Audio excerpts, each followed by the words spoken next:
Portions video is sponsored by Paperlike. Weird request. I need one of every iPad. So, iPad secured. So this stack of boxes and tablets is every single model of iPad that Apple makes.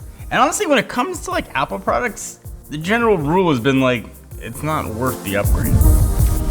But for the first time in a long time, if you need an iPad, like now is the perfect time to buy. But as I was sort of doing some research, it got a bit confusing.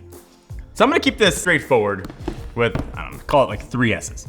Screen, silicon, specs that matter. Those are sort of the 3 things that should determine which iPad is right for you. And honestly, the iPad lineup can be like a bit confusing, right?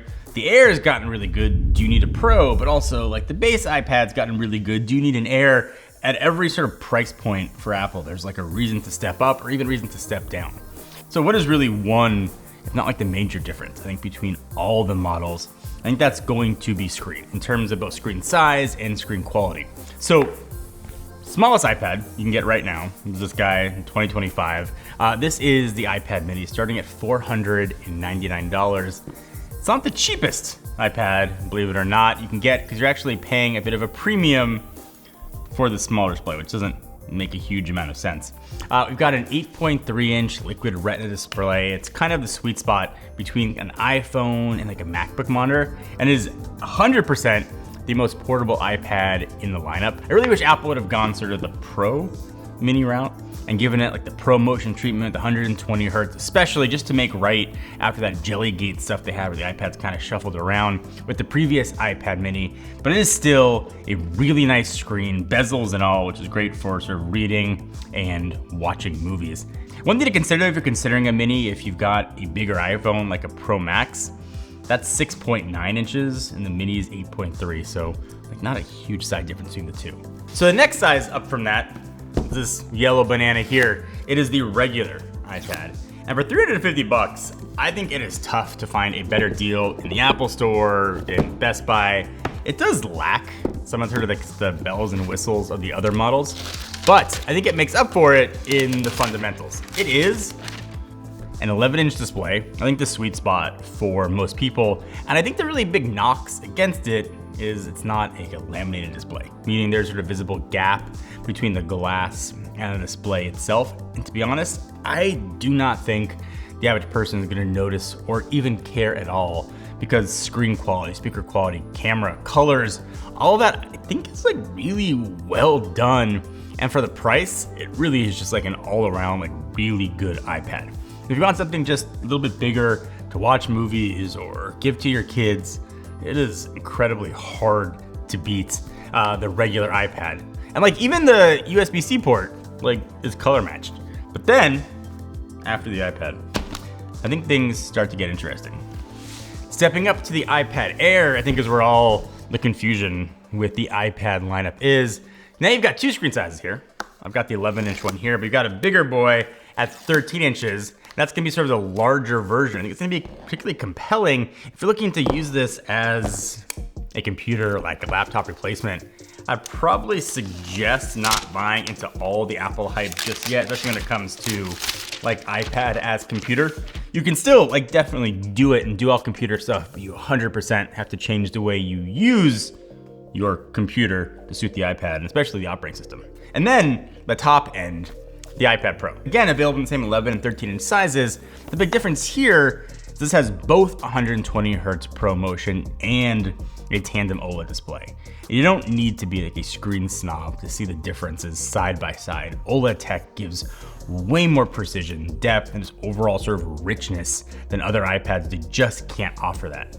And I can tell you from personal experience that sort of the movie watching is absolutely insane. Content watching is incredible on the iPad Pro. Give me a good movie and like, say AirPods Max, and I'll ditch going to the movies, kind of to watch things at home. The screen is really just that good. The iPad Pro is also the only iPad that gives you a nano texture option, but if you do a lot of work outdoors in bright conditions, something to at least be aware of. You don't have to buy a top tier iPad Pro to get those advantages. Actually, this video sponsor Paperlike accomplishes more than what you get with just the nano texture. So what you're getting here is first a screen protector for your iPad. Certainly these are giant screens, they scratch easily. But beyond that, what you're getting is that anti-glareness that you would get from what Apple offers out of the factory, the ability to take it off and remove it. It's gonna reduce strain on your eyes. If you're watching a lot of content, you're creating a lot of things on it, that eye strain, that glare coming back to you really does sort of impact sort of eye fatigue and then general fatigue overall. The technology built in to the Paperlike, it's called nanodots.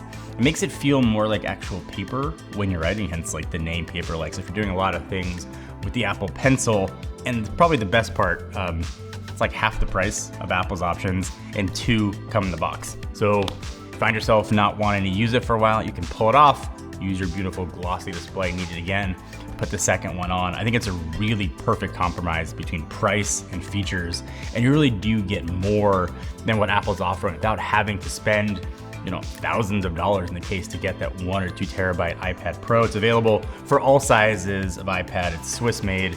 We've had one on our studio iPad mini for the better part of 2 years, and it's been absolutely perfect.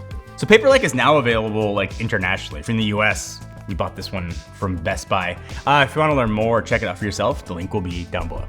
So the next big difference between these models is like the silicon inside, and like obviously spoiler alert, I don't think it is as big a deal as Apple leads you to believe at all. So the iPad mini and base iPad have the A family, so the A17 Pro and A16 kind of respectively, while the Air and Pro have the higher end M series, the M3 and M4 chips. What this really means is that all of these iPads, no matter which iPad you get, from the cheapest to the most expensive, is going to be blazing fast. I think if we're being honest, probably more power than they need, headroom for years. But for better or worse, Apple does lock some things out on the older silicon. So like for example, the base iPad is the only model in the iPad lineup without Apple Intelligence support. And again, if we're sort of in the issue of candor, this is probably not a deal breaker right now, but if things do get drastically better in a year or two, you might wish that you'd given it more consideration. Although for buying right now, it would not enter my thought process at all. Second limitation is with a higher end iPad that can run Pro apps. So any iPad with an M series of chip can do things like run Final Cut Pro and Logic, and also some special iPad OS features like true external display support. So like the M series chip especially, and I don't know the analogy to give, but the best I can come up with, it's like having a Ferrari engine in a bicycle, but it does give you a ton of overhead to take full advantage of new features as they come out over the next few years. So you'll probably be able to squeeze like a little more life out of your iPad Air or Pro. But I think the shelf life for iPad, if we have to consider getting a new one, we're probably looking at close to 3 to even 4 years. There's that much level of headroom. All right, so I'm doing the unthinkable. I'm actually recording this on the 2025 iPad Air like a monster. So my initial thought going to this was like the iPad Air is going to be the perfect iPad for everybody. You've got Pro support, you got the M series of chip. But like, it's one of those things like the more I thought about it and the more I used it, the more I was like, I don't know. I don't care at all about Apple Intelligence right now. I am not a Apple Pen user at all. So I don't care which version of the pen that I use. The display is like, for all intents and purposes, pretty much like the same as what you get on the iPad minus like the lamination, but the refresh rate and stuff. I don't know, for the price difference, you might convince me to go iPad Air, but like, if there's a good deal or I'm feeling especially frugal that day, I think the regular iPad still is a good way to go. And now you know what the video looks like on the iPad Air. That car's going fast. But like picking the right iPad, there are also some random specs in between the whole lineup to know. So only the iPad Pro uses Face ID.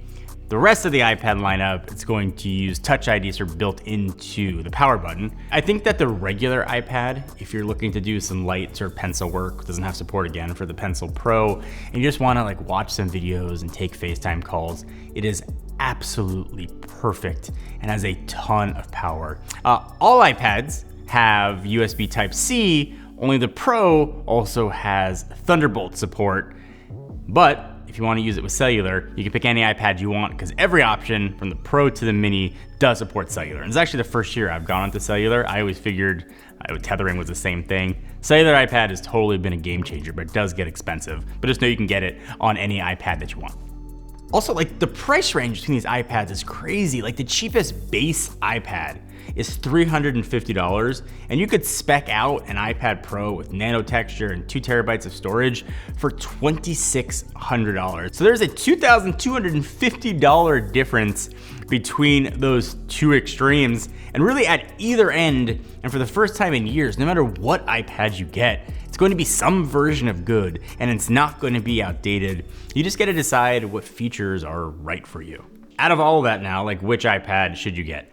The Mini I'm gonna leave off in its own category. You already know that you want a Mini iPad. That's for you. I think that the regular iPad, if you're looking to do some light sort of pencil work, doesn't have support again for the Pencil Pro, and you just wanna like watch some videos and take FaceTime calls, it is absolutely perfect and has a ton of power. And you probably don't have to think about getting a new iPad for years.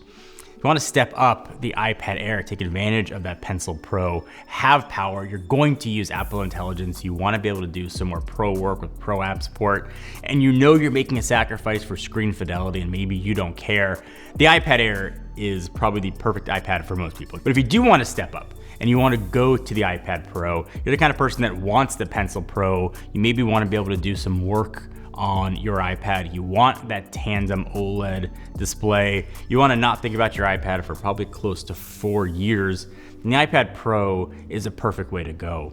But for the first time I can really remember in the entire iPad lineup, no matter which way you go, no matter what iPad you buy, you're finally going to have one that's not outdated and some version of good. Got it?